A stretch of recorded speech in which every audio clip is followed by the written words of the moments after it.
ఏమండి, బాధపడుతున్నారా? బాధ కాదు భారతి, ఆడదాని వల్ల రాజ్యాలు సామ్రాజ్యాలు కూలిపోయాయని పుస్తకాల్లో చదివాను. కానీ నా మీద ఆశపడ్డ ఆడదాని కోరిక కాదన్నందుకు నా జీవితం ఎలా అవుతుందనుకోలేదు. మీరేమనుకోనంటే మిమ్మల్ని మాట్లాడగనా? ఏమిటి? మీరే పాపం ఎరగరని మీకు తెలుసు, నాకు తెలుసు.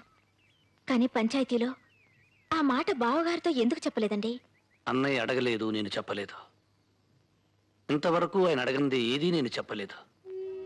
ఆయన చెప్పంది ఏదీ నేను చేయలేదు. అది కాదండి. చూడు భారతి, ఆ రోజు రాముడు అడవులకు నేను ఎందుకు వెళ్ళాలని ప్రశ్నించుంటే రామాయణం జరుగుండేది కాదు. తండ్రి మాటను గౌరవించి రాముడు అడవులకు వెళ్ళాడు. తండ్రి కంటే గొప్పవాడైన నా అన్న మాటను గౌరవించి నేను ఇక్కడికి వచ్చాను. మాకు నడత నేర్పింది మా అన్నావదల్లో భారతి.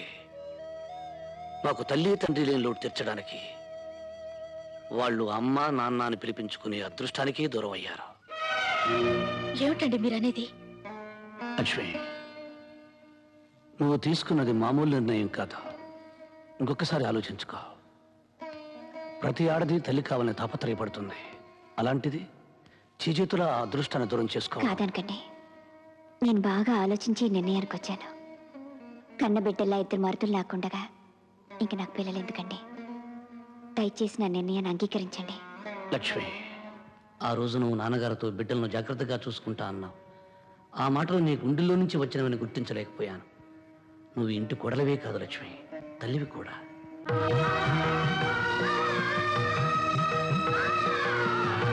నాకు అలాంటి మూఢనమ్మకాలు లేవు. అయినా నాకు తొందర వచ్చింది. పెళ్ళై ఇన్నేళ్ళైనా మీకు పిల్లలు లేరు కదా, మీరు కట్టుకోండి. ఏమిటే కన్నీళ్ళు?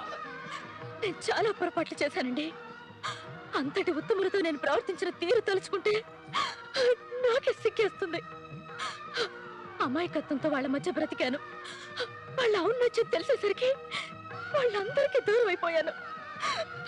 అదేనండి నా బాధ. భారతి, బాధపడకో. అయినా ఈ దూరం శాశ్వతం కాదుగా.